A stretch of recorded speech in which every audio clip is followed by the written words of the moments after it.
Hello everyone, this is doctor Atul Singh from Mint Dental Lucknow. और आज के इस वीडियो में हम लोग बात करेंगे कि आप क्या कर सकते हैं ताकि आपके बच्चों के दांतों में कैविटीज ना लगे।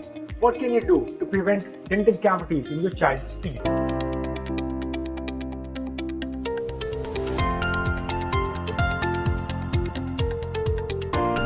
दोस्तों, इंडियन डेंटल एसोसिएशन के डेटा के मुताबिक हर 2 में से 1 बच्चे के दांतों में कैविटीज है। जी हाँ, डेंटल कैविटीज आज बहुत ही कॉमन हो चुकी है और जिसकी वजह से उन्हें पेन और डेंटल इन्फेक्शन का सामना करना पड़ता है। मिल्क टीथ यानी बच्चों के दूध के दांत उनकी च्यूइंग एफिशिएंसी के लिए, उनकी स्पीच डेवलपमेंट के लिए, और परमानेंट टीथ यानी जो पक्के दांत आते हैं बच्चों के, उनकी प्रॉपर पोजिशनिंग के लिए मिल्क टीथ बहुत ही इम्पोर्टेंट है। उनका मुंह में रहना बहुत ही जरूरी है। तो हमें बिल्कुल भी ऐसा नहीं समझना चाहिए कि मिल्क टीथ है बाद में तो ये गिरे जाएंगे, बिल्कुल भी नहीं।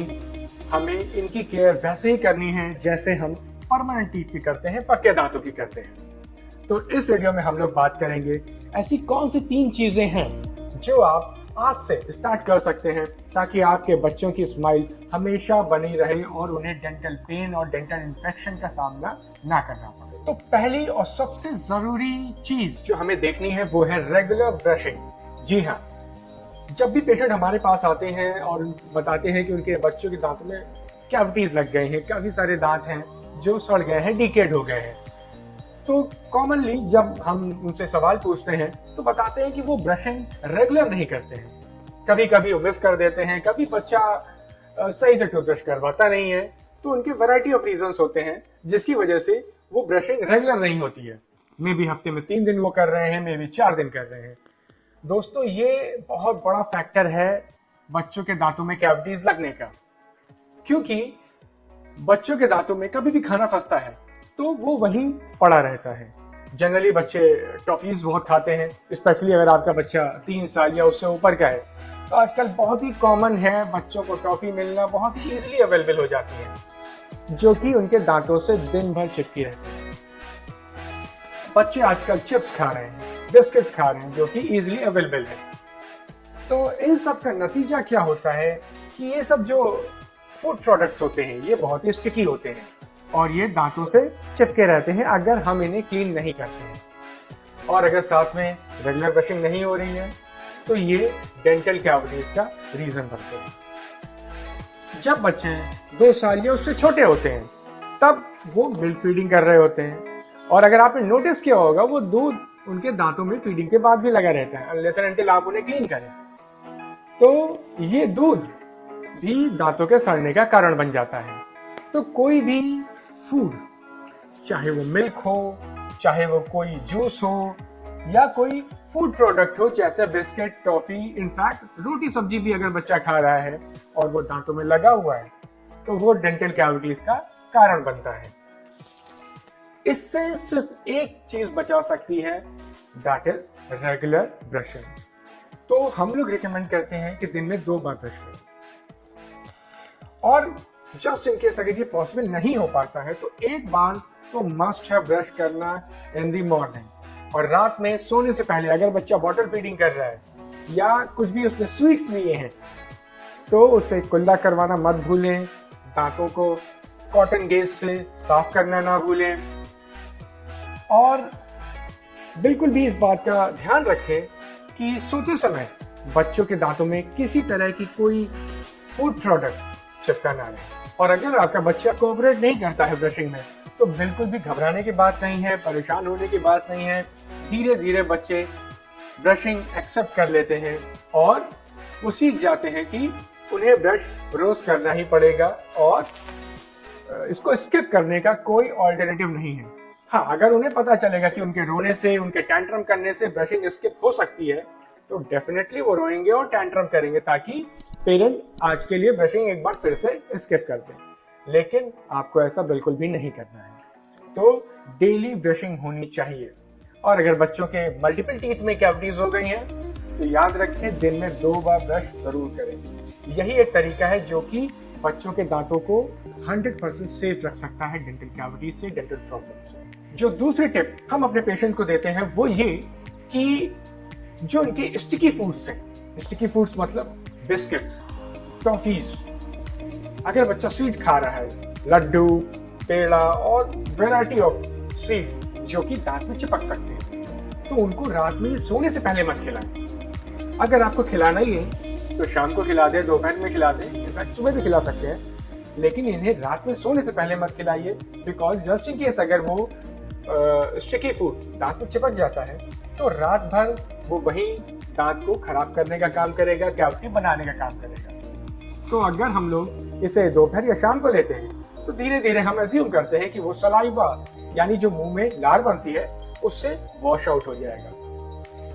तो ऐसा बिल्कुल भी नहीं है कि बच्चों को मीठा देना ही नहीं है। बच्चे हैं, उन्हें मीठा बहुत पसंद होता है और हमें कभी कभी देना भी चाहिए, लेकिन रात में सोने से पहले नहीं। तो आपको उनको शाम को दे सकते हैं या दोपहर में दे सकते हैं, जो कि इसका बेस्ट टाइम होता है।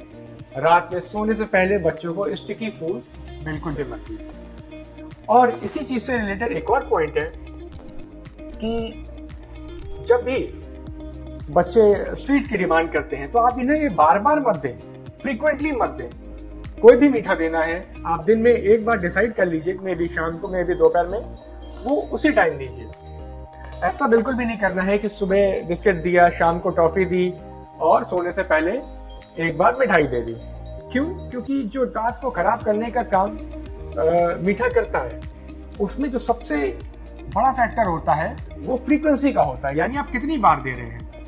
अगर आप दिन में 2 बार, 3 बार, 4 बार स्टिकी फूड्स दे रहे हैं तो बच्चों के दांत को वो 4 बार अटैक कर रहे हैं, 3 बार अटैक कर रहे हैं। हाँ, आप एक बार में ही दे दीजिए, तो उससे क्या होगा, वो नुकसान लिमिटेड होगा और हम उसे कंट्रोल कर सकते हैं easily bye regular cleaning and regular brushing. तो बच्चों को बार बार मीठा नहीं देना है। अगर आपने कोई टाइम डिसाइड कर लिया है तो उसी टाइम दिन में एक बार दीजिए या 2 दिन में एक बार दीजिए। फ्रीक्वेंसी आप कम कर सकते हैं। तो बार बार मीठा नहीं देना है, इसकी फ्रीक्वेंसी को हमें कम से कम रखना है।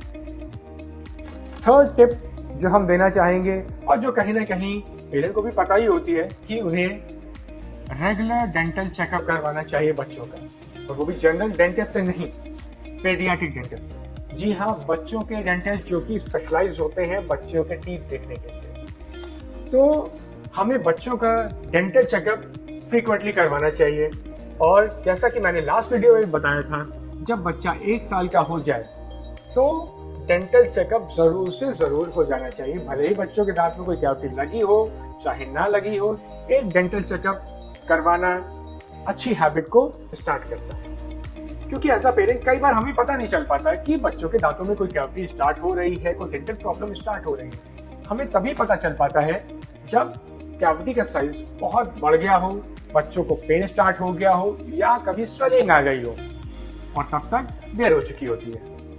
तो हमें डेंटल इश्यूज को नेग्लेक्ट नहीं करना चाहिए और एक पहले से ही एग्जामिनेशन करवा लेना चाहिए ताकि प्रॉब्लम स्टार्ट ही ना हो। क्योंकि बच्चों को मैनेज करना कहीं ना कहीं डिफिकल्ट होता है, और अगर प्रॉब्लम स्टार्ट हो जाती है तो और भी ये डिफिकल्टी बढ़ी जाती है। तो बच्चों का डेंटल एक्सपीरियंस अच्छा रहे, आपके लिए भी बच्चों को डेंटल विजिट करवाना मैनेजेबल रहे, इजी रहे, उसके लिए जब डेंटल प्रॉब्लम स्टार्ट ही नहीं हुई हो वो सही समय होता है। इस डेंटल विजिट में हम लोग पेरेंट को टिप्स देते हैं कि वो और क्या कर सकते हैं, कहीं कुछ इम्प्रूवमेंट की जरूरत है डाइट में या डेंटल हाइजीन में, कहीं कोई डेंटल प्रॉब्लम स्टार्ट तो नहीं हो रही है। अगर हो रही है तो पेरेंट क्या कर सकते हैं बच्चों के दांतों को और मजबूत करने के लिए, कैविटी ना बढ़े उसके लिए, और कोई गम्स में प्रॉब्लम अगर स्टार्ट हो रही हो, दांत अगर टेढ़े मेढ़े निकल रहे हो तो उसके लिए वो और क्या कर सकते हैं। तो ये सारे टिप्स पेरेंट्स के बहुत काम आते हैं।